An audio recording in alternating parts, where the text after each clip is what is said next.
Hi, my name is Katie Kraus, and I am the program director here at the Ridges Sanctuary. And we are out at our property just getting ready to head out for a hike. The Ridges Sanctuary, we're a private nonprofit nature preserve that protects over 1,600 acres right here in Bailey's Harbor. And all of that is connected to where we are right now. So we have this really cool and unique ecosystem and different types of habitats here that we'll walk out, we'll kind of see and experience as we kind of walk through the property. But one of the main features that we do see while we hike out here are our ridges and swales. Now, ridges are old shorelines created by Lake Michigan, and then the swales are the wetlands in between. The ridges, being old shorelines created by Lake Michigan, they're formed by Lake Michigan is really active, and it pushes all of this sand up on the shore, and it creates a shoreline. Well, the water level drops, the lake recedes, the water level rises again, starts pushing all the sand up on the shore, but now it's at a distance to the ridge that it previously created. So you have where the trees are here, you have an old ridge where the trees are on this side, and a newer ridge where the trees are on this side. So every 50 to 75 years, you get a lake level that's really high, and then in 50 years you get one that's really low, and it's just that kind of cycle. These are massive. These are 1.5 mile long corridors that are wide open and beautiful and incredible, just like this. So the ridges and swales are not unique to Bailey's Harbor, but they are unique to the Great Lakes. So there's 96 different ridge and swale complexes within the Great Lakes. The ridges and swales here are definitely the most intense. The height of a ridge to the depth of a swale can be 6 to 10 feet, where in other ridges and swales you have maybe 3 to 4 feet between. We have a boreal forest here in Bailey's Harbor. And that boreal forest is a cold climate forest that you typically find much further north in Canada. You also find them here or in Wisconsin around Lake Superior. So if you were to look at a vegetation map of Wisconsin, you would see they're around Lake Superior, but then there's also just a tiny little black dot right here in Bailey's Harbor. And that's because of the position of the harbor itself. It's facing due south with 0 interruptions all the way down to Milwaukee, Chicago, Indiana. So the winds in Lake Michigan, they'll pick up and pick up and pick up. It's a conifer dense forest, so it's not as color changing right now as you'll normally see in the rest of the county. The pine trees and cedar and hemlock and spruce are all changing just a little bit as well. I'd like to start out here so that you kind of see it first and foremost, and then we'll take a walk down the boardwalk. Where we are right now, this land is only 250 years old. This property is the most biologically diverse ecosystems in the Midwest. We have an incredible amount of biodiversity, and that's because of the ridges and swales being in Wisconsin and the boreal forest habitat. So we've got a lot going on. We really wanted to take this area and understand it and learn. So this Hidden Brook is one of those pieces of the property that we really had to look at. And so it has added to the value of this area because we have running water. Running water means more oxygenated water, which means that there's habitat for things like crayfish, which means then there's things, habitat for dragonflies, like our federally endangered dragonfly called the Hines emerald dragonfly. So it's just this whole connection of things that come together to really benefit this area. So by not filling this in and changing the ecosystems, we're really able to understand how to protect the Hines emerald dragonfly. So only dragonfly on the endangered species list, you have to see if they rely on these areas, and you can't build your boardwalk where they might be going. So these flags are put here to mark crayfish burrows, and because there was a high activity of crayfish burrows, having an area that's highly productive for the dragonfly, or for the crayfish, means that the dragonflies might be here as well. So just rather than that. In the 1920s, there was this property that was owned by the Coast Guard and maintained by the lighthouse keeper, so that they had area to have agriculture, recreation, kind of all of that. It was just a big piece of property that they got their hands on, built some lighthouses on, and kind of went on their way. In 1923, The Coast Guard had decided to no longer utilize lighthouse keepers on their properties, and they automated all of their lighthouses. When that happened, they realized that there was no need to hold on to this property, to these 40 acres that were sitting here in Bailey's Harbor. They needed the lighthouses, but they didn't need this. So this land kind of sat in limbo for a little while. There's a gentleman, his name is Albert Fuller, and he's the curator of botany at the Milwaukee Public Museum. He's coming up to this property on a weekly basis because it's a public property, it's federally owned. He's coming up here on a weekly basis to study the orchids that are on this property. At that time, he had identified 26 of Wisconsin's 40 native orchids within the 40 acres that was being held in limbo. Orchids are the largest plant group in the entire world. There's 30,000 different types of orchids, and Wisconsin still has 40. Albert Fuller, really saw the value of this property, and because of the boreal forest, because of the ridges and swales, there was an abundance of that kind of nature, of that kind of wildflower and diversity.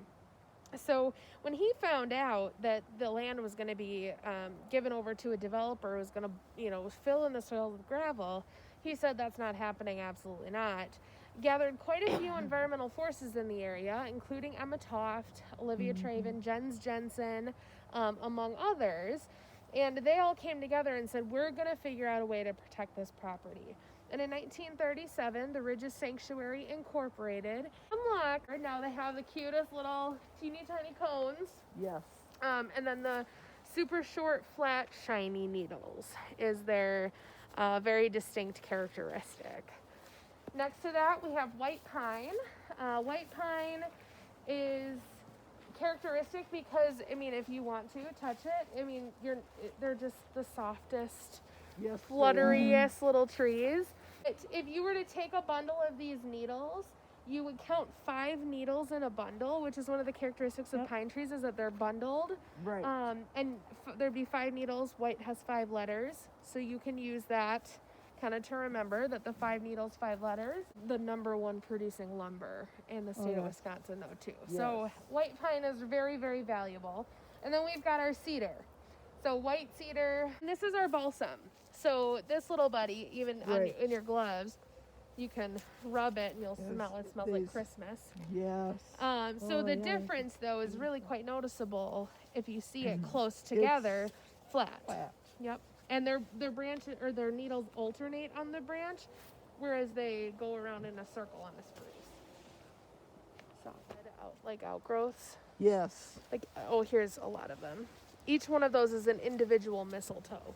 It's the smallest vascular plant in the sanctuary, and it's the first to bloom every year. One of the things that I do want to point out here, because this is easily one of my favorite parts of the sanctuary, and I would say it's the most photographed part of the sanctuary besides the lighthouses, this corridor is lined by tamarack trees. And tamarack is a deciduous conifer, meaning that it does bear cones, it does produce cones, but it drops its needles every year. So all of these golden yellow trees that we're seeing, those are all the tamaracks that are starting to turn their, fall golden yellow, and then they'll drop their needles. So this corridor looks different in every single season among a forest that pretty much looks the same all of the time. Now this tree, without coring the tree and using the circumference and growth rate of a white pine, we estimate this tree to be about 450 years old.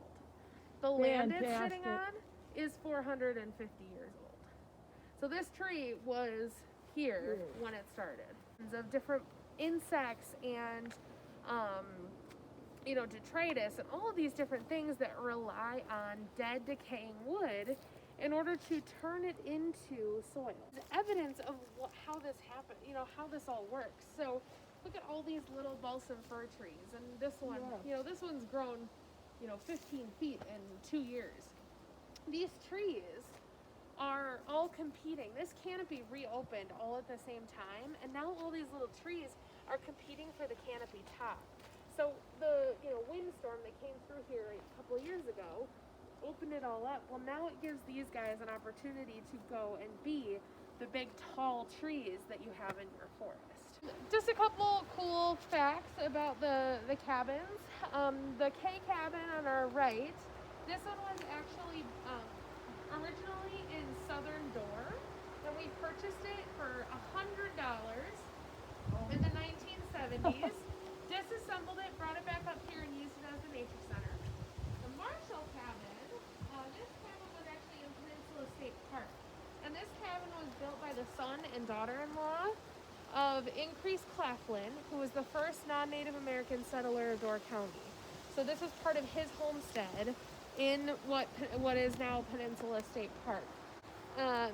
These are the Bailey's Harbor Range lights. These lighthouses were built in 1869, and they were built for one purpose and one purpose only. That was to bring ships safely into Bailey's Harbor.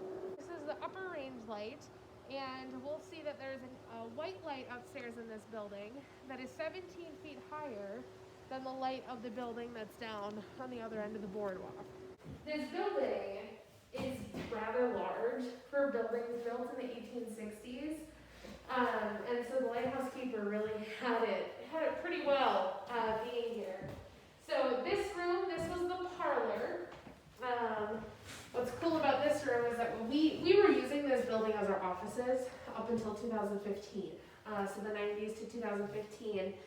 We were operating out of here, and it looked like an office. There was, blue carpet and whatnot. But when we moved out, we ripped all the carpet and linoleum and tack paper and more linoleum. We ripped it all up, and we found newspapers from 1944 to 45 underneath the carpet, or underneath everything. So just talk about like 2 major years in U.S. history, first of all, and they were perfectly preserved under the flooring. The room next to us, that's the dining room, but that was originally blueprinted as the kitchen. But the lighthouse keepers realized that they wanted that space as more livable space. So they moved the kitchen down into what was the woodshed and had more of a seasonal kitchen that they, because they wouldn't live here in the winter. The keeper's bedroom. Not much else to say about it. But one of the things that we love is the old book that was here when Henry Gaddy was here. He actually wrote in on his logbook his wedding day. Oh my gosh. Oh. So you still gotta work on your wedding day. Would you guys like to go upstairs? Absolutely. Sure. So this would have been the upstairs bedroom. What's really kind of neat about this room is that it has the closets. And when this building was originally built, there weren't windows on the front of the building, and now there are. So by 1907, they put the 2 windows in, and we think it's because they probably used this as living space. Oh. And then you have the lantern room. This is an active lighthouse. So in 2015, this lighthouse was reactivated and remains lit. Wow. Every day now. Amazing. You can tell now. Look at this door, Connie. Look at this. What are these? So that's a vent. Yep. So when it was a kerosene or other combustible lantern, they'd have to have the airflow. So you control it with the vent down below, and then it would all sneak out the top.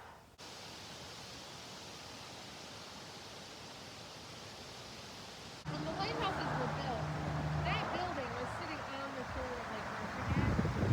It is now has a football field back from the shoreline, and it's not because the lighthouses moved away from the lake. The lake moved away from the lighthouse. And then too, this corridor would have been thinned out. I mean, they were bringing boats in to take trees out. So, you really wouldn't have had the deep, dense forest that you have now. But the restrictions that are on our organization in order to keep these active lighthouses is just to maintain a 50-foot wide corridor. Because if you don't see the lighthouse, you're not getting in safely.